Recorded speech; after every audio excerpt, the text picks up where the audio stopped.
सिपारे 3 सूरह आले इमरान जे ॿिए रुकू जो तर्जुमो ॿुधंदासीं। बिस्मिल्लाहिर्रहमानिर्रहीम। बेशक जेकी काफ़िर थिया उनजो माल ऐं औलाद खेनि अल्लाह खां कुझु बि बचाए न सघंदा ऐं उहे ई दोज़ख जो ॿारणा आहिनि। जीअं फ़िरौन वारा ऐं उन्हनि खां अॻियुनि जो तरीक़ो, उन्हनि असांजे आयतुनि खे कूड़ो सम्झो त अल्लाह उन्हनि खे सदन गुनाहनि ते पकड़ियो ऐं अल्लाह जो अज़ाब सख़्तु आहे। काफ़िरनि खे फरमायो कि जो तव्हां मग़लूब थींदो ऐं दोज़ख जी तरफ़ काया वेंदो ऐं इहो निहायत ई बुरो विछाणो आहे। बेशक तव्हांजे वास्ते निशानी हुई ॿिनि टोलनि में जेकी हिक ॿिए में टकरिया। हिकु टोलो अल्लाह जी राह में वियो थिए ऐं ॿियो काफ़िर जिन खे सदन अखियुनि ॾिठो ॿीणो नज़रियो। ऐं अल्लाह पंहिंजे मदद सां जंहिंखे वणेसि ताक़तवर करे थो। बेशक उनमें अकुलमंदनि जे लाइ ज़रूरु ॾिसी करे सिखणु आहे। माण्हुनि जे वास्ते सिंगारी वई उन्हनि ख़्वाहिशनि जी मोहबत, औरतूं, पुट ऐं ढेर सोन ऐं चांदी जा ऐं निशान कयल घोड़ा ऐं चौपाया ऐं पोखूं।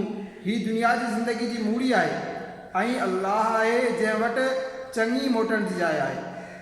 तव्हां फरमायो छा मां तव्हांखे उनखां बहितर ॻाल्हि ॿुधायां?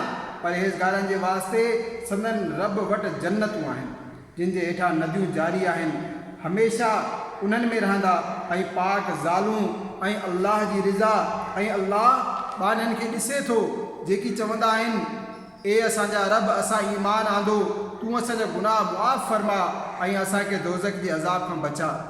सब्र वारा ऐं सचार ऐं अदब वारा ऐं ख़ुदा जी राह में ख़र्च करण वारा ऐं रात जे पोएं पहर में माफ़ी घुरण वारा।